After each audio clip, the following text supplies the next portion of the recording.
Yeah, I can't believe we're doing a third one of these during this season. Welcome to the Monster Energy Racer X SMX Playoffs and World Championship Preview Show, brought to you by, our friends at Monster Energy, also Fly Racing, Maxxis, and Maxima. Jason Weigandt, Steve Matthes, Jason Thomas with us here for the second annual playoffs. We'll preview these 3 rounds that are coming up in both classes in this one show. There's a lot to get in a short amount of time, but it's only 3 races. Hey, so Steve Matthes, I'm going to go to you first. We are on the 1-year anniversary of you saying these are just kind of gimmick races with double and triple points. Is there anything about having seen it in the flesh last year that gives you a little more of that SMX fever, or do you remain sitting on a fence in Charlotte this Saturday? Well, hopefully I'm sitting in a decent press box. That's first things first. That hurt. I know that hurt you. It did. Second of all, I do not like the points, single, double, triple. Still, too gimmicky, too up for grabs for weird stuff to happen. Doesn't really mean who the best guy is. So still don't like that. However, great to see this year throughout the pits, more importance with riders and teams on this series. We don't have guys not showing up. We don't have guys going hunting. We don't have that many people, clamoring to get in like we did before. It seems like people are like, oh, this thing's for real, and it really paid good money. So I'm happy to see that. I think the field's deeper this year. That's awesome. But I don't like the points thing. But everything else, sure, man, I'm cool with it. Okay, getting better. Yeah, JT, it does seem like Colt Nichols, he set that model. He spent his own money to get in and then made a ton of money, $100,000 plus last year. And we did see guys scrambling. And then you throw in the likes of Eli Tomac, Cooper Webb, Jett Lawrence types. People want in this year. They seem to know that. Yeah, it's really hard for me to find a downside to any of this. Now, okay, is everybody a little burnout? Is it hard to add 3 more races in September? Sure.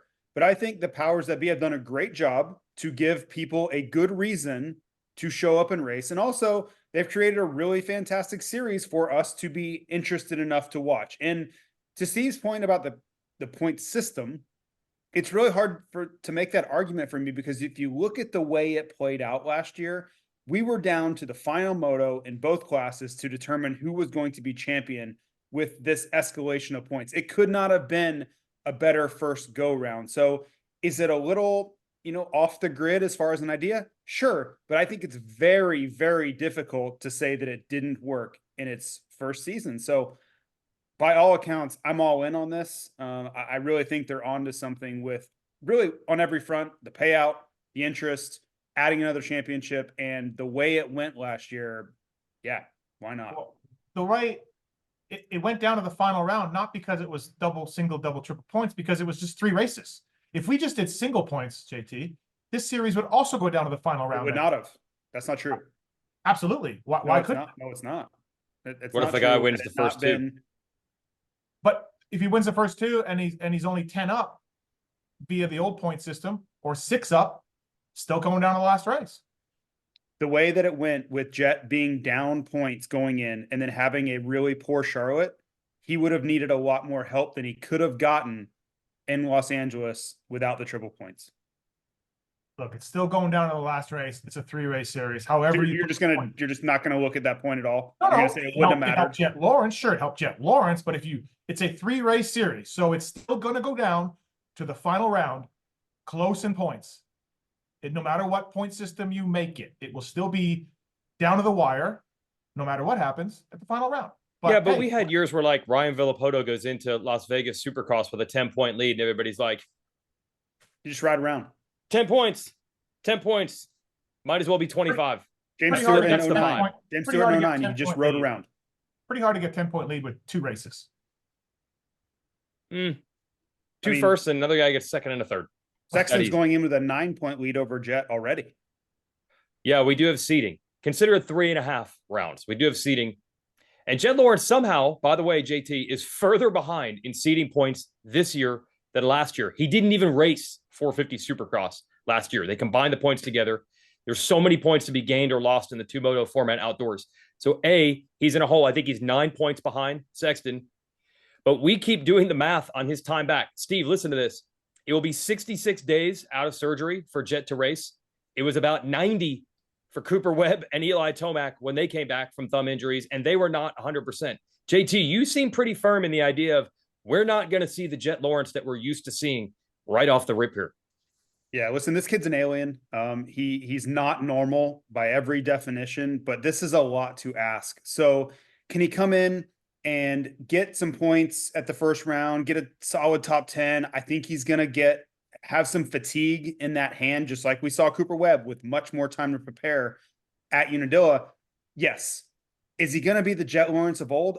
I don't think that's fair to expect or ask from him. And I would be very nervous if he thought he was going to be the Jett Lawrence of old and went for it in that way, because the absolute worst thing that could happen to him and this sport is for him to get in a position where he overrides the situation. He can't hold on. He's not prepared for it. And he sets himself back for 2025. That would be catastrophic. So my advice would be take what's coming to you. Just if you're in a good position, take it. Don't force it. Don't do anything silly, and progress as the series goes forward. See what happens in LA. Let the points work in your favor, the double and triple. If you're much better in Las Vegas, not LA, let that happen. Make sure you're good and make sure 2025 is going to be as successful as possible. I want Jett Lawrence to be his best self, but from all my experience, this is a far too short of a window to expect that. Yeah, and Chase Sexton's got a lot of momentum here too. So what are you thinking, Steve? If we're going to see Jett Lawrence, but will we see that Jett Lawrence? Hard to think we will, right? I think we're going to see Hunter Lawrence, the brother, and Chase Sexton and Aaron Plessinger, and what we saw at the end of the outdoors. I think we'll see that those guys will take the spots, and Jett will be good, but like for all the reasons JT just said, and you, Weege, yeah, I can't see it. If the kid comes out and wins this thing, 2025 Supercross is already over. Yeah, and I will say one last point on Jett.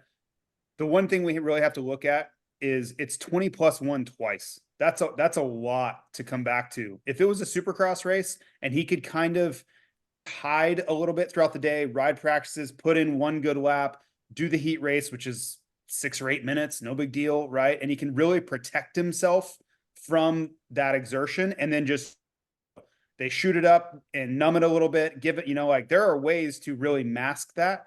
You can't hide it when it's 20+1 twice, when it's going to be, high 80s on Saturday. That's just a really tough thing. You're going to get exposed if you're not prepared.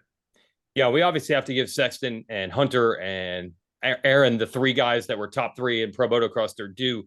The reason we're not talking about them as much is because they're known commodities.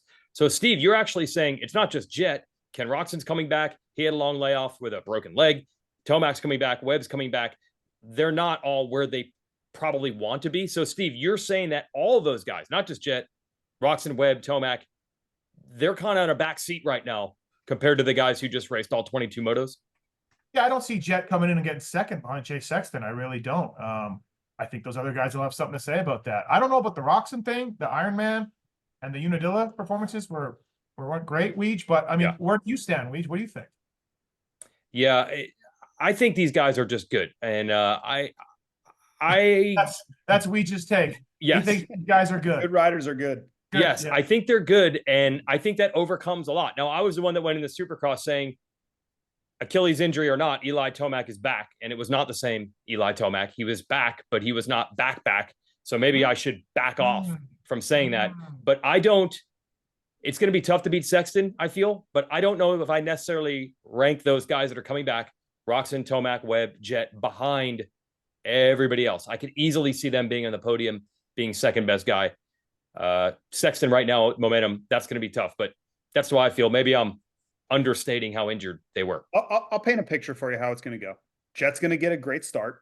He's going to go really fast the first couple laps, and we're all going to be like, oh my God, he's back. And then we're going to get to 8 minutes and 12 minutes, and he's not going to have be able to hold that intensity. And he's going to find a comfort zone, whether that's 3rd or 5th or 7th, where he can hold that pace to the end. And that's what it's going to be. It's going to be exciting until it's not. And then he's just going to have to live with that, because that is how it is when you come back from an injury. I don't care if you're Eli Tomac or whatever name it is, that is the way it happens, and he will slowly get better.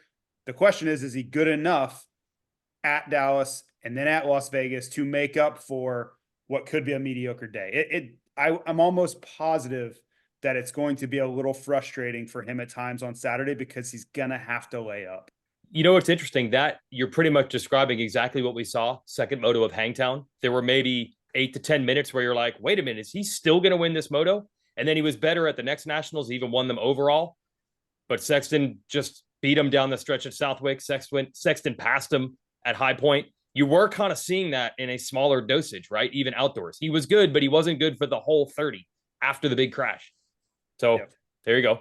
The level is high. I think Jett can take it to a higher level than anyone, but he has to be right. And he is not right yet. He will be. And this is not, anything other than the normal pathway of racing, right? Let's go look really quickly. Ricky Carmichael tears his ACL in the winter of 2003, sits out the entire winter, starts riding in the spring, and rides all spring long, right? He's just hammering motos.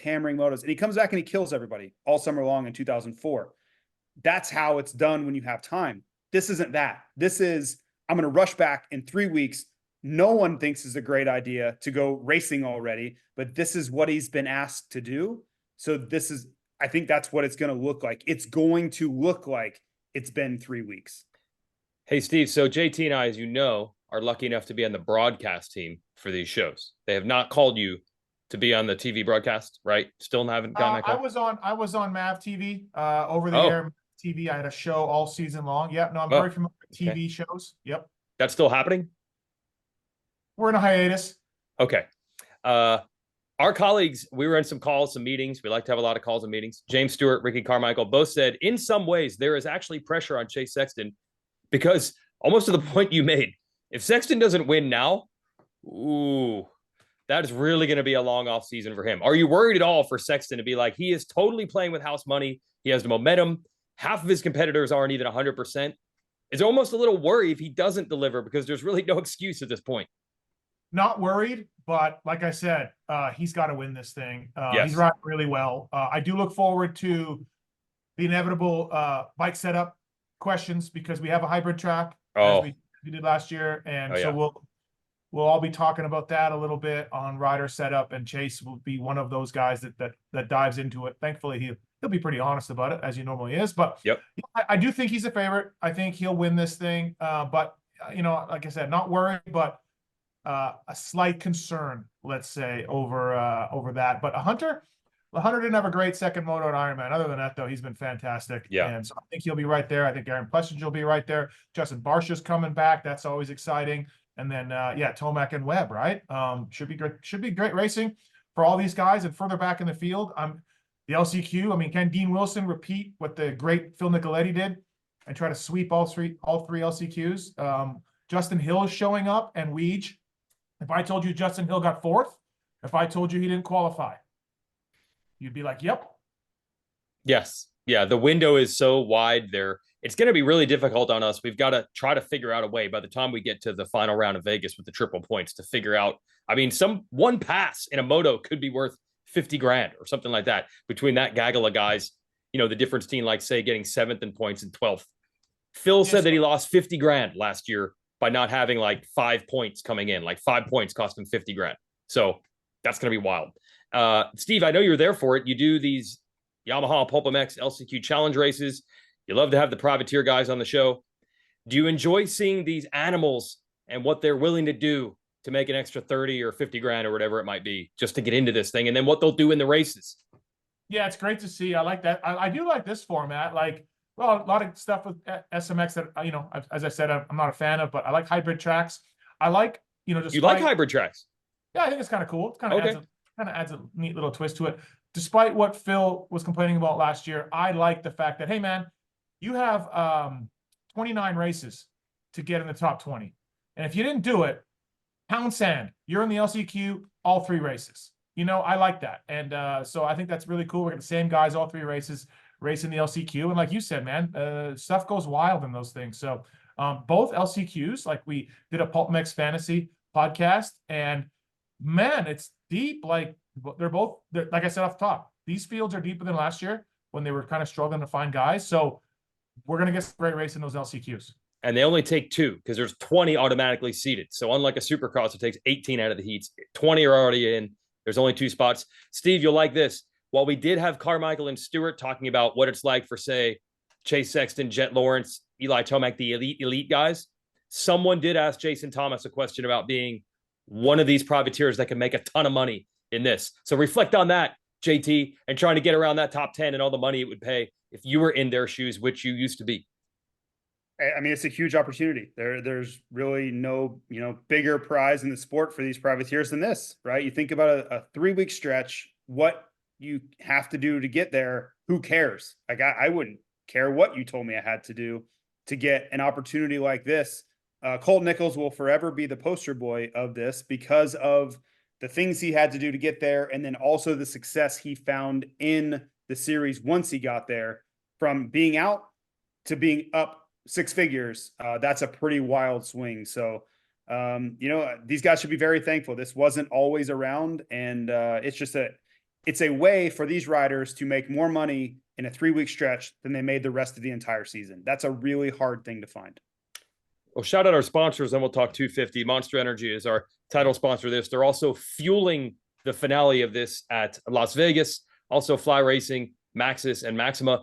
Fly Racing, you guys busy making some Motocross of Nations gear now, JT, for Chance Hymas? We are. We don't get this opportunity all the time, so we are relishing it. Idaho's own Chance Hymas, so it gives us a little bit of a hometown feel. We've been sponsoring him since I don't even know when, right?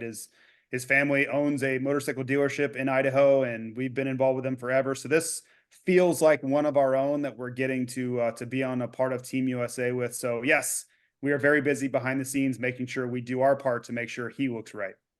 And Steve, I know Maxima, a big part of your Blue Crew program. Too busy with Hymas's stuff to make sure I got supplemented jerseys on the last order. I'm guessing. That's very important. No, but I'm guessing. You told me on Tuesday of the ride day, hey, I need gear. That's how that went.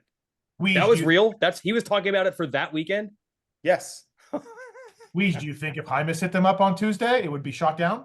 I don't think so. Anyways, yes, thanks to Maxima, by the way. Look, the planning for this show is real loose, so I didn't even prepare you for this. I want one rider in the 450 class that you guys are absolutely sure about, and one rider with the emoji you don't know. Let's go. Each class? 450s first. I'll go. Oh, JT, you're ready to go. I'm rock solid on Sexton. Okay. I've seen everything I need to know. I look at everybody around him as not 100%. The guys he's truly worried about, I don't think they're ready to go. Webb, Tomac, Jett by name, they're not ready. They're not A1 ready. That's how I would put it. So I feel very confident about Chase Sexton. What about emoji? Emoji? It's Jett for me. It's Okay. Jett. I've never seen anybody come back this early with this much expectation on their shoulders. It would be crazy for me to not say I'm sure that Chase Sexton is going to be good. No, Everything is going you his can't. way. No, you can't pick the same guy. I can't pick the same guy. Oh, I forgot to tell you that. Oh, okay. If I can't pick the same guy, I'm going to pick the guy that's always right here. I'll just say Justin Cooper. He's always right here. He's just going to be right there between like 3rd and 6th. There'll be no surprises. My emoji, it would be obvious to go with Jett, but that's already been picked. What about Cooper Webb?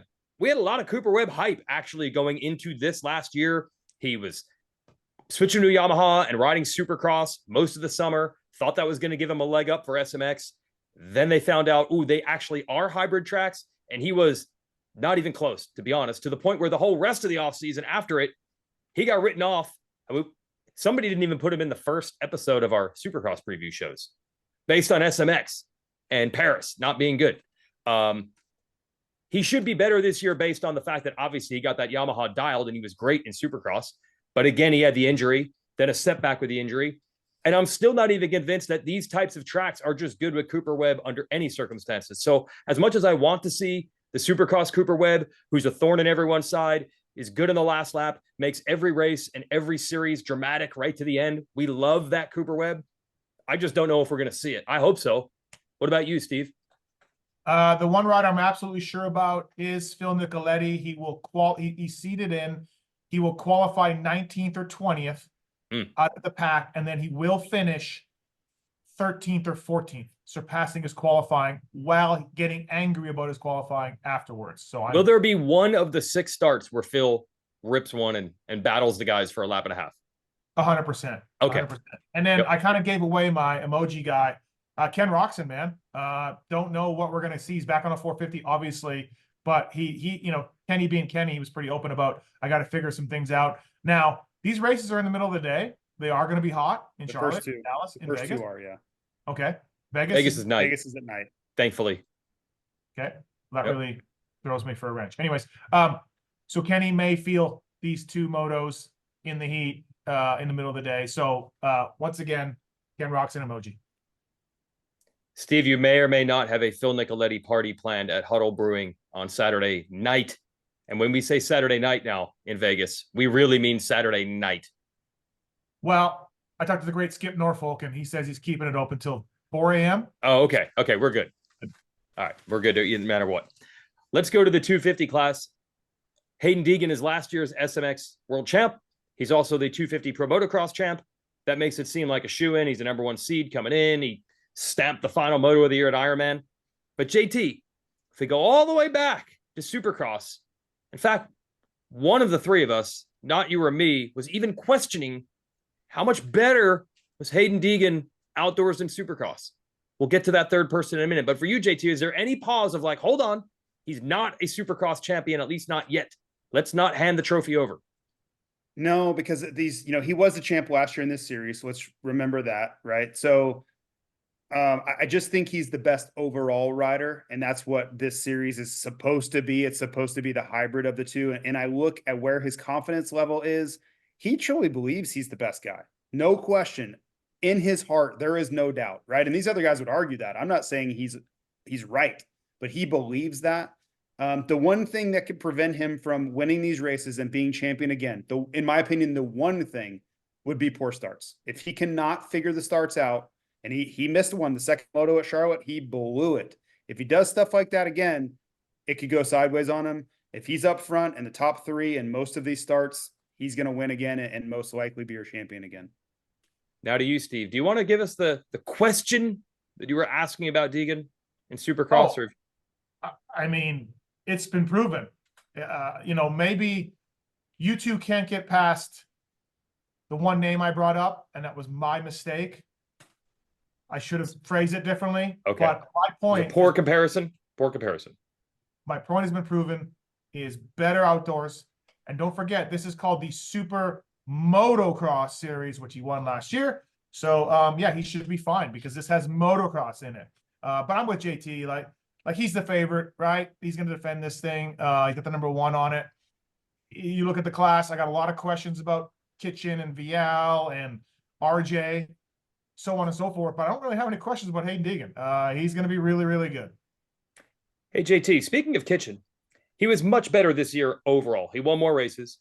The horrible races, he pretty much shut that down. He was more consistent. It wasn't going 11-1 every weekend like he was doing a lot last year. He was improved. But I have to say, still pretty much the only time we've seen good races out of Kitchen. It is so start dependent. Less so, but it's still there. If he gets 6 hole shots, maybe it's on. But is anyone going to be able to do that? For one, I need to know that his knee's okay. We're assuming that he's all good. I don't. Okay. Assuming that, right? Then we'll go forward from there. I expect a lot from him. He won 3 out of 5 last overalls. He was looking great at the rest of the rounds. There was no reason after the first Moto Ironman to think that he wasn't going to be in the fight to win the overall there too. So we could be talking about a guy that won the last 4 out of 5 overalls to end this series. That is a strong end with a lot of momentum. And trust me, he remembers that. So if he can get back to the starts, I'm telling you, these tracks, I've really spent a lot of time studying them. The starts are going to be hypercritical, especially round 1. If he gets the starts, look out. I just told you how I think Haiden Deegan's going to win, but Kitchen could make things very interesting with the momentum he has, but he has to get out front. He is not a guy that moves forward. We've seen it time and time again. If he starts 10th, he won't get to first, but if you give him those starts, it's on. He's very start dependent. Go ahead, Steve. Sorry. One thing that's great for him is split start at Charlotte, which should, takes away half the competitors. Should help him, Levi, get a good start. But I'm with JT, like starts and speed and everything. Kitchen doesn't have all 3 nailed all the time. Haiden Deegan does. Yeah. When Kitchen does, it's impressive. It's just, I don't know if he's going to get 6 starts in 6 motos.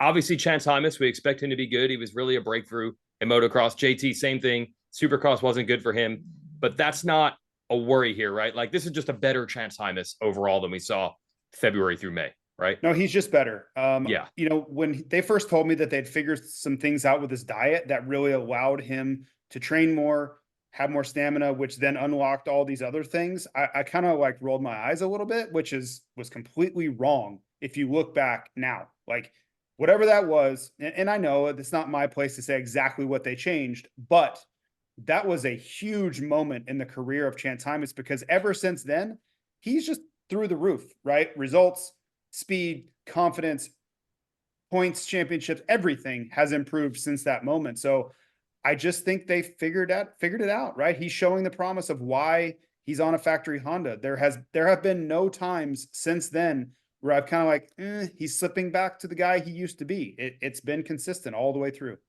Weege, let me ask you this. Here's my concern with Hymas. He's got Motocross the Nations coming up. This is such a big thing. And like, he settled in Honda, new 2-year deal. Does part of Chance Hymas is like, hey man, I got this Nations coming up? JT says no. Yeah, but I didn't ask JT because he loves. I do wonder, not him specifically, but I do wonder if as the years go by, we're going to see not everybody fully has their head in the game at these races. Maybe they do the first 1 or 2 when they think they got a shot at the money. I don't even feel like Hunter Lawrence's heart was fully in it last year, and he still won round 2 at Chicago. But I think he was smoked by the end of the year and felt, I did my job. I got the 250 Supercross and motocross titles. So I think some guys might be like that. I'm not sure if Hymas will be that guy, though. Hunter Lawrence was like 2 races away from winning $500,000 and just said, my back is too sore. I'm sitting out in LA Coliseum. That's what I'm saying. Max Anstey showed up for the first race and then disappeared. So yeah, Forkner. You have a point. Yeah. So somebody's going to be like that. We're going to start in 5 years, say, oh, look at this. It happens every year. 3 or 5 guys are just not really interested. But I don't know if Hymas is that guy. JT, you definitely don't think so. No, I don't.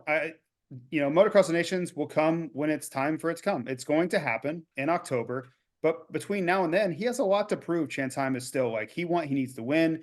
He really wants to beat Haiden Deegan, right? And everybody thinks like, oh, they're cool now. You know, they like showed sportsmanship at Ironman. They're not cool. Like, they're not cool. They're not cool. No, they don't care for each other, which is fine. That's racing. Like, that's always going to be that way.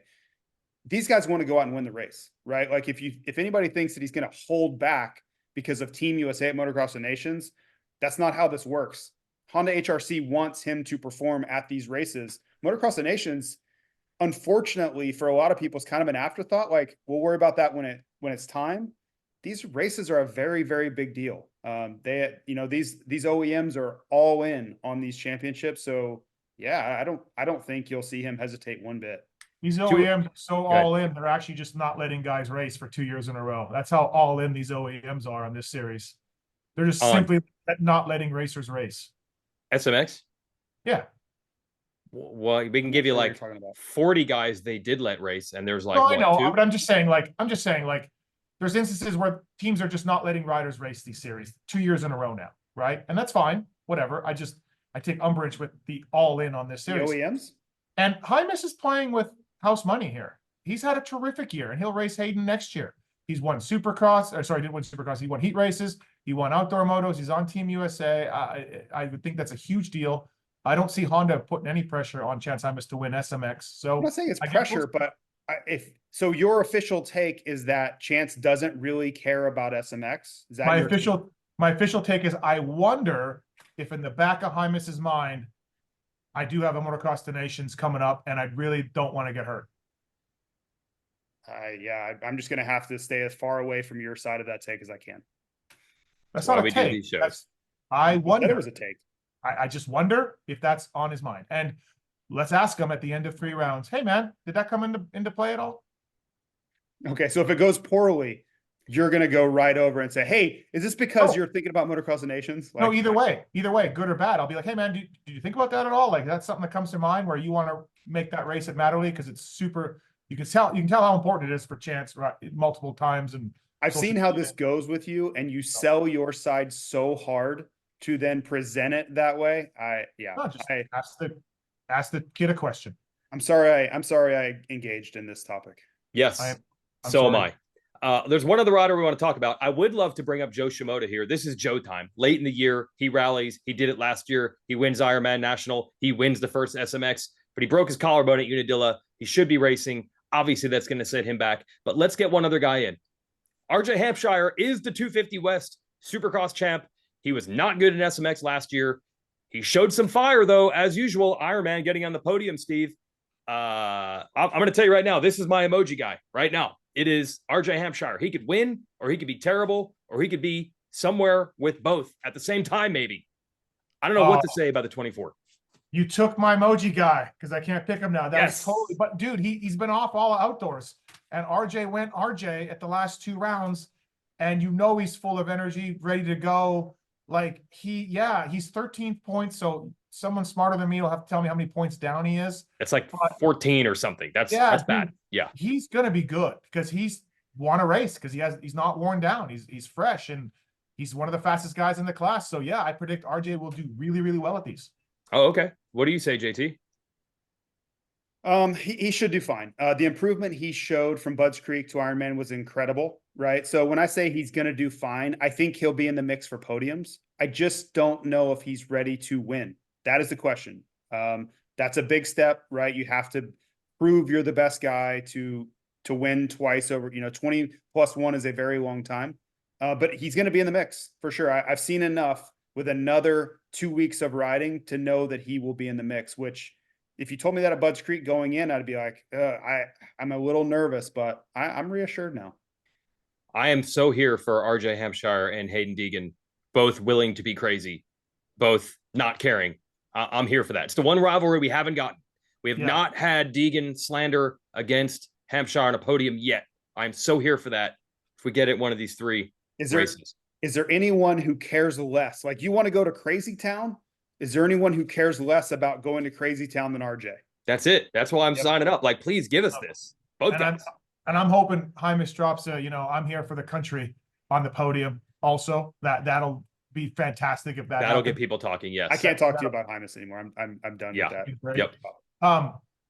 So my emoji rider is Joey Savachi. It's Joey Savachi. Yes. Is he racing? Do we know that? He's racing. He's racing.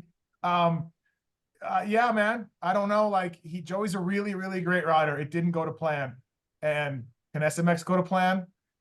I don't know. Who's your emoji guy in the 250s, JT? Mine is a little like this, but it's kind of like down here. And I'll explain. I know who this guy is, but is he going to be the guy that I saw holding the #1 plate in Salt Lake City? Or is he going to be the guy that I saw repeatedly crash himself out of the lead and wins this summer and finished disappointingly further back in the championships than I thought? And that's Tom Vialle, because everybody, including myself, thought after Supercross, they're like, well, it's surely going to be on now because motocross is this thing. And he was fast. He was up there, but it didn't work. He took himself out of so many races. Can he get back to that guy, right? We're going to go back inside. He gets to press the reset button. He was very good at this Charlotte race last year. Is he going to be that guy again that reasserts himself in championship fashion? Hey, no whoops. So that probably helps. JT, you've been to MXGP events that are just built in like a parking lot. Sure. Like they're not all Lommel or Unadilla, right? Yep. No, this is very much like a race that's coming up. Turkey is very similar to this. Hard clay, flat, no elevation, flat corners, not very rough. Tom Vialle has been fantastic there. He's won championships at that race with all of the pressure on top of him. He's gone out and won the individual races to win the title. So this all fits that format. For me, though, it's mental with Vialle. Like those crashes were not that he forgot how to ride a motorcycle. They were mental breakdowns. And that's what I want to see. Can he get back to the guy that, and Salt Lake was terrible too. Let's be real. He almost didn't qualify in the heat race. But in the end, he got the job done. That's the guy I want to see again. The guy that won 2 championships overseas and the guy that won a championship earlier this year. Yeah, I think our expectations are the same guys we saw battle every week in outdoors plus Hampshire. That's your 250 pack. We'll see some wild cards. You get a little less of that privateer part of the Colt Nichols style in the 250 division because the factory teams are just so deep. We're out of time here for this preview show. I want to thank Monster. I want to thank Maxxis, my rubber meets the road. I think I already said, oh, you got Maxima right there. Very good. And I got a Fly Racing Formula helmet back here. The choice of Chance Hymas. We'll not talk about Chance Hymas again. What's your favorite product there, Steve, of the Maxima lineup? SC1, love it. I didn't even need to work on my bike when I was a mechanic. Weege, before we go, Tie Master Pool. Title contender or outdoors next year. Outdoors next year. All right. But also we'll probably pull a couple starts. Shout out Cameron McAdoo is back too. He's in the LCQs, but gonna be good to see Cam, the human highlight reel. Oh, we got 6 he's motos. Going to have the absolute record for most passes ever in SMX, because outside every single time, every single main event, and he's going to have a dead last gate pick or second to dead last gate pick every single time we go to the line. So it's almost like taking your head and bashing it against the wall for 3 weeks straight. That is what Cameron McAdoo is signed up for. But who would sign up for that? Name one rider who'd sign up for that. McAdoo at the top? I would do it in a heartbeat. But this guy wants to race, right? Anybody who is still willing to go to Fox Raceway after the trauma he's seen on that property, they're willing to do anything. That's Cameron McAdoo for you, everybody. It's going to be good to have these wild cards in there. But yeah, LCQ, even if you win the next week, you got to go to the LCQ again, like our buddy Phil. All right, that's it for our show. Thanks to our sponsors, Monster, Maxxis, Maxima, and Fly Racing. We'll see you at Charlotte. And don't forget, we have a podcast mashup. We'll all be on stage 5 to 6 p.m. Friday nights at every one of these events. So come join us there and ask some questions. See you at the races, everybody.